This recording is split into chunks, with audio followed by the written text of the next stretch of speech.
Hi there, my name is Tercy, and I want to welcome you to the Unreasonably Grateful podcast. Believe it or not, some of you have been with me for 177 episodes. And others of you, this might be your first time listening in. So wherever you are on that spectrum, I want to take a moment to welcome you. Thank you for sharing your journey with me, and thank you for being a part of my journey.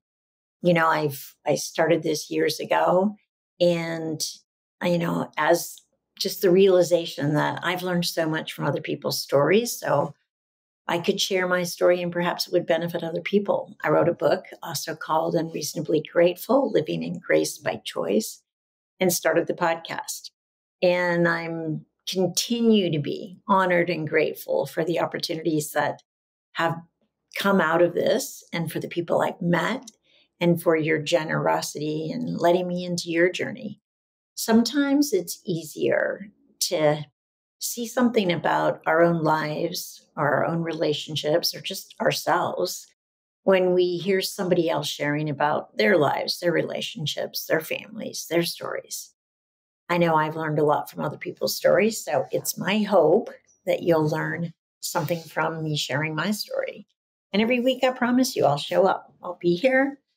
I'll crack my heart open and I'll let some of the wisdom that I've gleaned over these 38 years of recovery from living with 20 years of an eating disorder, living a very addictive lifestyle. So again, welcome. I'm grateful that you're here. And I hope that this gives you some more freedom in your life, a little bit more wiggle room and the opportunity to grow and expand and learn more about how actually amazing you are. So I also offer individual sessions most Tuesdays. And I'm so honored by the opportunity to just sit with you, get to know you a little bit better, and then reflect back to you what I see or what I hear. And always it's some version of what an incredible being you are, how kind and generous and devoted you are.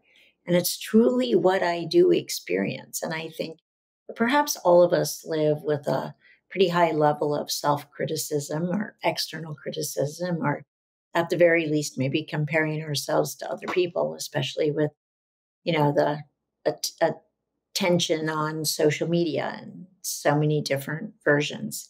So if that's something you're interested in, you can book a session through tercyenglehart.com under the heading Work Together. And I look forward to it. So thank you so much. Okay, we're still in the series on love. And again, it's not necessarily romantic love, familial love. It's really the big agape, the unconditional love that kind of seeps in us and through us and all around us in nature and relationships and with animals and with ourselves. So this week, what I want you to consider, so the topic of this particular episode is called The Solution to Wanting More Love. So this week, what I want you to do is I want you to look at the areas of your life where you say, I wish I had more, some version of love, whether it's loving your home, loving your life, loving what you do for a living, loving where you live, loving your family, loving your kids, having an intimate or, committed partnership, loving that, whatever it may be, loving your body, whatever it might be, because the solution to wanting more love is always and never, so it's always internal. It's never external. It's never found in changing or shifting your circumstances. It's going to come from the inside out. So it's going to start with being more loving, which is actually the good news. You have total say over that.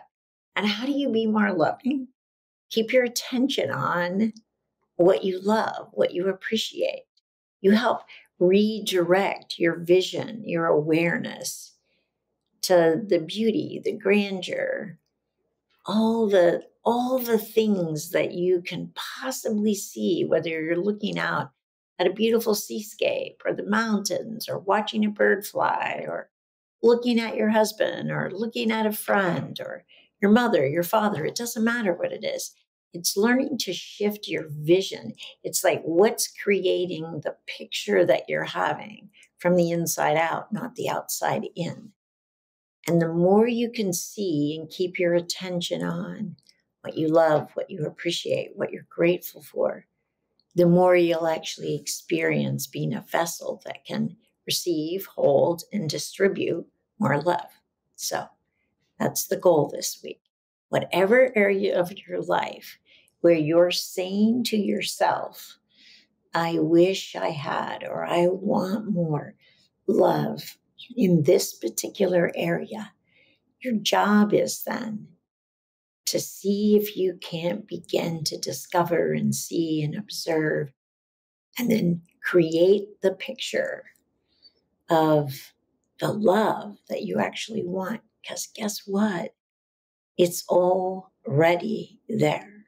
And all we need to do is get out of its way. Okay? So take that on this week, and I'll see you next week.